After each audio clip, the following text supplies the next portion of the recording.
Okay, a lot's already been said and well said, I think, too. I just wanted to say something about Sunset Beach, about its use. Not very many people, percentage-wise, swim there, but there are swimmers there, and there is quite a riptide when the tide comes in. And we have lots of drunken daredevils who want to swim across the shipping channel. We prevent that from happening regularly. We're out there in our rowboat and herding those people back to shore and chasing them down. And they think they can swim directly across the shipping channel from Sunset Beach over to the ramp just west of the Coast Guard station. But in fact, what happens when the tide's coming in is they get swept toward the Burrard Bridge rather rapidly. And we prevent, on a regular basis, we prevent disasters from happening there. 2 years ago on Pride Day, I pulled a young woman out of the water about 15 minutes before closing, and she was definitely drowning. And it was a textbook classic situation. I've been in guard school quite a few times, and they always have the victim submerged right when the rescuer gets up to them. And I thought, well, this is just for practice. It doesn't really happen. Well, it does really happen. That's exactly what happened with my victim. As I swam up to her, she submerged, and there was only a forearm at the top of the water to grab, and I grabbed it and I rammed the rescue can into her stomach, and Pia carried her back to shore. I guess what I'm saying is that if we go ahead with these cuts, there's no question there will be deaths. And I asked the city, can you afford the litigation costs? It's going to cost you a lot more than $750 grand for one death from some parents who are well-heeled enough to hire some good lawyers. Or there could be class action suits as well. You never know. And basically, I can't add any more than to what my other lifeguards said, but that's about it. At all these beaches, like Kim Townshot said, they may not be as popular, but they are used, and there are people in the water, and stuff does happen. We broke up a fight at Sunset. There were a couple of homeless people intent on killing each other, and the blood was flying, and we stopped a nasty situation from getting nastier. And that's pretty routine. That kind of stuff happens all the time, and a lot of it doesn't even get recorded because we're too busy to get the paperwork out. We also need the compliance or the cooperation on the part of the victim, or victims in this case, to fill out one of these forms, and quite often they don't want to say anything. And I pulled a couple people out of the water at Kitts, and they came up to swinging and cursing and fighting, and neither one of them wanted to put their name down on a piece of paper. But I saved them from drowning. And there are 200 of us. And what I did isn't special. It's not heroic. It's routine for lifeguards. There are 200 of us, and just about every one of us has stories like this. You know, these kind of things happen all the time. Thank you. No, thank you.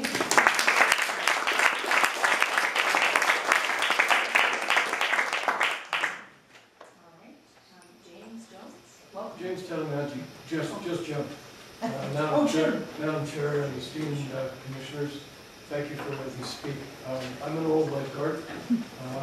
Lifeguarded on the beaches from 1965 until 1984. I was a lifeguard and a head lifeguard, and then I was a lifeguard instructor for the Vancouver Park Board for 22 years, working on mostly the Aquatic Center and also Kitts Beach, teaching new lifeguards how to be beach lifeguards. So I have a fair bit of experience with regards to the subject at hand tonight. Also, I'm one of your frontline workers. I'm the quartermaster and slash utility driver. And I'm the person that goes around and does various small and sundry jobs for the lifeguards. One point of clarification with regards to Trout Lake and the pollution, and regards to the signage.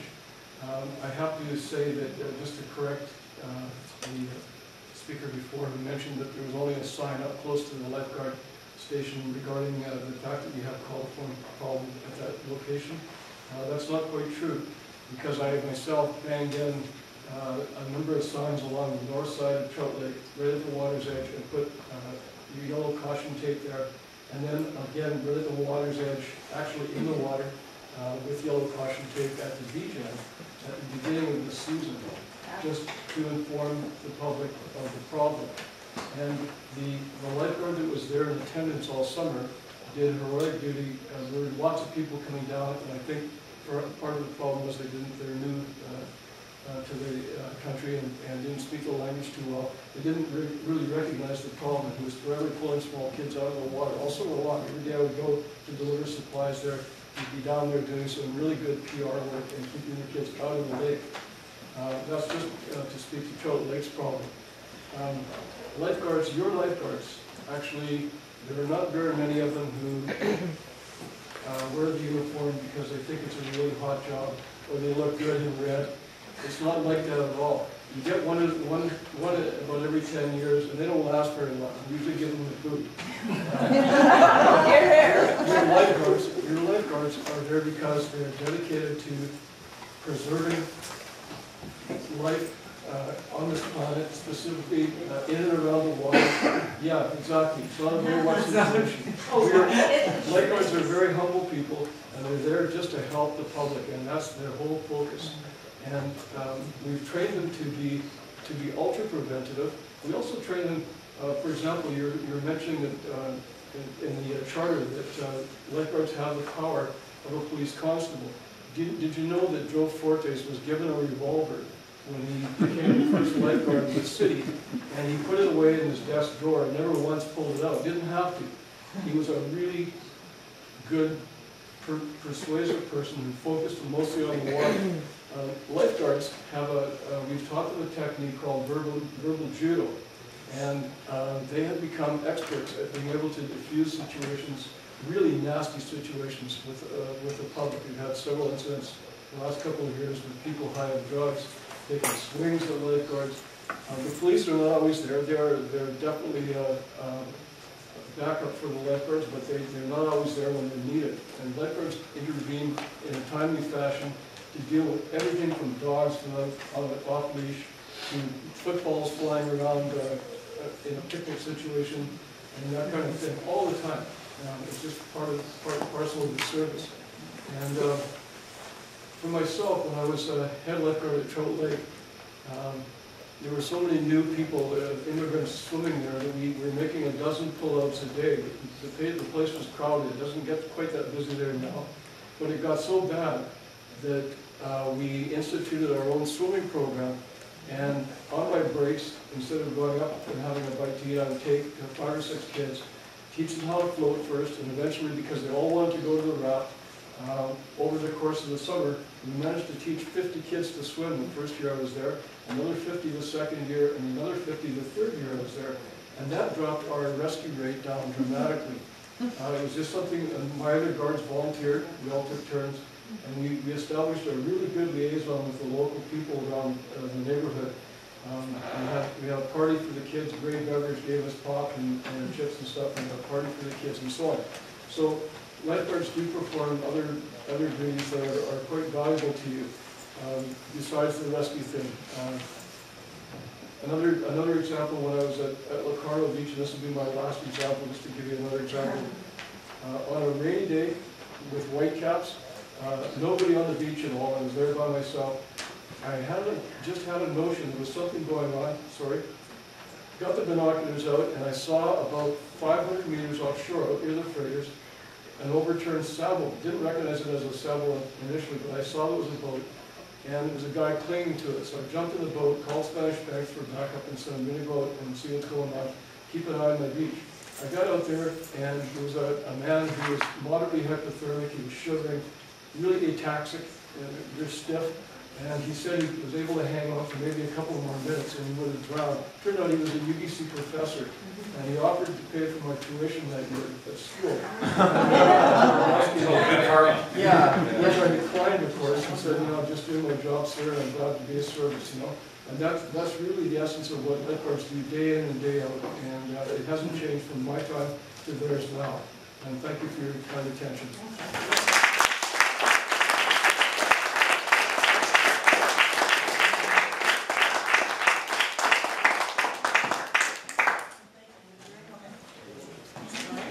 I'd like to come on. Sorry about that. Okay.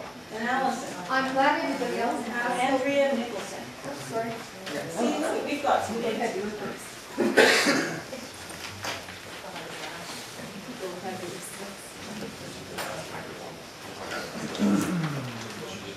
just want to say I'm glad that everybody has spoken before me because I'm able to listen to all that wisdom and knowledge. So I'm glad I listened to that. I've come down tonight as Mr. Robinson said before he said he left from my cozy home. Having heard on CBC Run 1 this morning, we were talking about the lifeguards, and I've never been here before, but it sure got me out. So what I'm doing is just adding weight to the arguments that I have heard. Everything we've heard about safety, prevention, care, it cannot be understated. It cannot possibly be overstated. It is just too fundamentally important, and I'm really sorry that you people are actually even confronted with this issue because it just shouldn't be.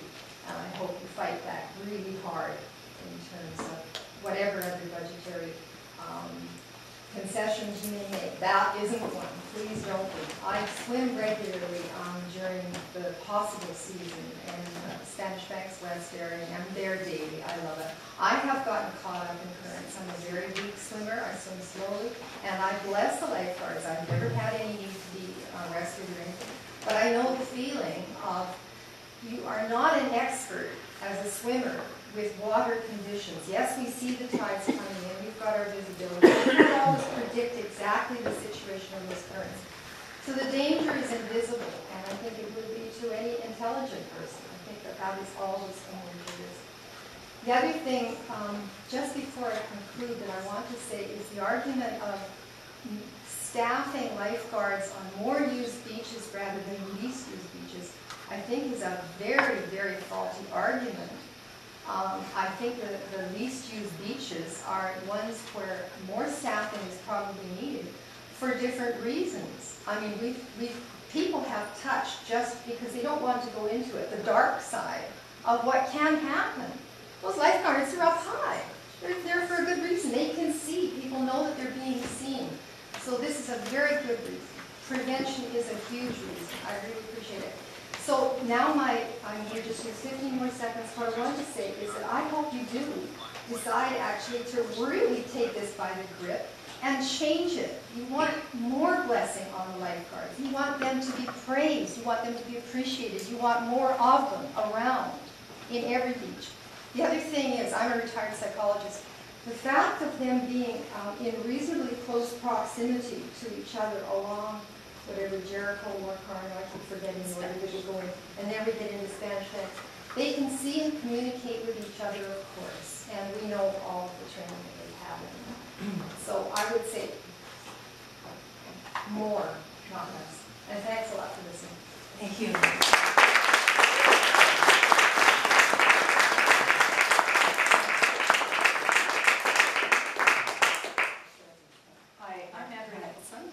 Retired head guard from the city of Vancouver, and I came in tonight absolutely astonished that this would have arrived at the table. Sadly, I think I understand why. With respect to the managers, I think you're greatly lacking the history of the Vancouver beaches, the knowledge of understanding our beaches, working them as previous management has in your positions. So unfortunately, you're at a detriment that way. I encourage you to speak with those of us that are retired, current individuals. I'd be very disappointed if you haven't already done so. That mistake has been made very, very often in previous years, going back double-digit years. I started in Vancouver on the western beaches, and in 1979, and prior to that, instructing inside and lifeguarding inside. I retired in 1996 from KITS. During my time, I was in the western beaches, Spanish, Second Beach, Kitsilano, a long stint at Mount Pleasant Pool, which we no longer have, and I've probably worked all the locations. Most of us are here Definitely because we have a passion. We've seen it, we've lived it. Statistics don't speak clearly to what we have worked with all of these years. There's a 30-foot drop-off at Spanish. Do you know that? Have you seen it? Have you seen the children that get stuck, let alone the adults and the non-English speaking individuals, the hearing impaired individuals? We need to be near them. We need to be there. We need to be reading what's happening on that beach. You need to know when your water is coming in, when they're sitting on a sandbar. Prevention, I guess, it's great to hear. We've all been doing a wonderful job, and those people, my colleagues that are now working, are doing a fabulous job as well, because you don't have the statistics. I guarantee you, if you don't take this back to City Council and put it on their table, and clearly educate them and educate yourselves prior to that, you will be spending more time in BC Coroner's investigations then you will be in a positive light, which is what this should be for the City of Vancouver, our children, our citizens. $270,000. Go home tonight, look at your children, phone them if they've gone now. Think about them. Are they not worth more than that? Is your life insurance policy not more than that?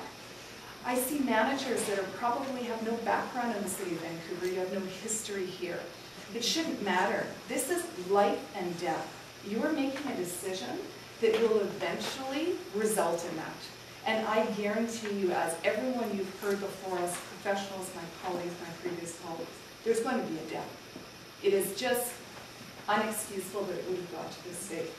I've written a letter. I won't repeat what's in that letter, and I hope that that could be passed around to the commissioners and managers, please. And I urge you strongly, and I won't, as I say, repeat what everyone else has reviewed because I think it's been clearly stated. I understand it's a business now. Years ago we were able to get away without that. I understand that. I understand the cuts, but you really need to educate yourself prior to coming into a situation like this. And it is absolutely unnerving that you would not consider involving the managers of these beaches that have been around 30-something years, and the previous lifeguards and head lifeguards currently and other lifeguard staff, because you are missing a huge part of the picture that you are trying to make a decision on that is life and death. So I move that with you. Thank you for your time.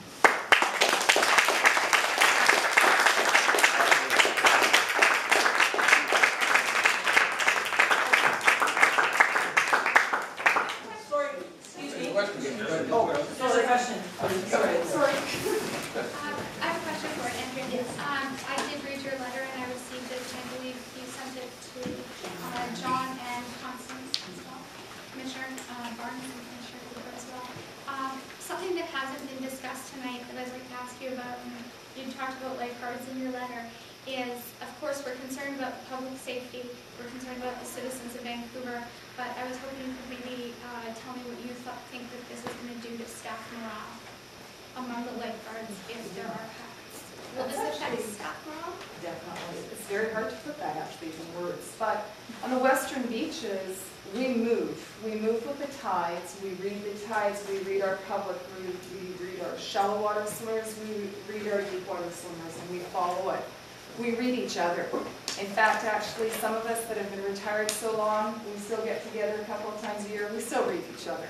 It's just something that is really hard to explain until you've felt it, and that strength is there to support the public. If we're missing a section, we don't have, you've heard Jim and some other people reflect on the fact that the next beach came to cover. We all move, we support, we see it, we back up right away.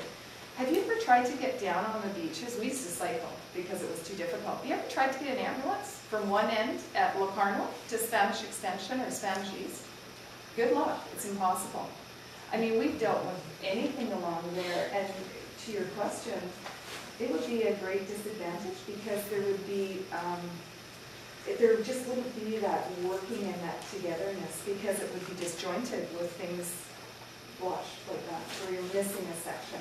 I mean, I'm really not too sure how you would expect anyone at Spanish Banks, for example, to just kind of not look at that? Are you going to put like an invisible boy line out to decide what is lifeguarded water and what isn't? Because really it's us that go into that coroner's inquest if we don't pull that person out. But then you're losing the support for your area if you have to go over to an area because you don't have enough people. You're not in a position in management to have to be out there doing that front-end decision. It's going to be disaster. And so that would speak to the morale, and it's very disappointing because it's a great team. Thank you, and thank you for your lunch. Thank you. So we've got 15 seconds. Should be enough.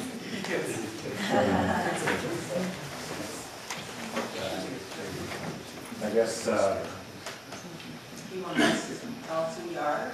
Yeah, Jerry McGuire. I'm a citizen and a longtime resident of Vancouver. Excuse me. When he was 14 in 1938, my dad almost drowned off the Spanish Banks. I don't know if there were lifeguards there at the time, but it's a very dangerous beach. And I also want to echo Paul Farrow and Ian Robertson. A small tax raise, I'm sure, would be acceptable, and push back. But the comment that I wanted to put was that the nature of this proposal, particularly in Black History Month, must have Joe Fortes rolling in his grave. That's it. Okay, thank you.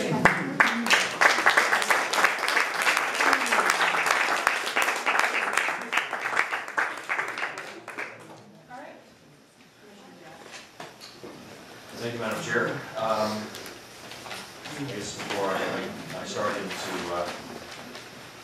my words, I want to thank everybody. Residents are fantastic, lifeguards, everybody coming out, and those of you here all the time, every night, and those of you first-timers, we do appreciate your passion, and I think convey to you that we are and do listen.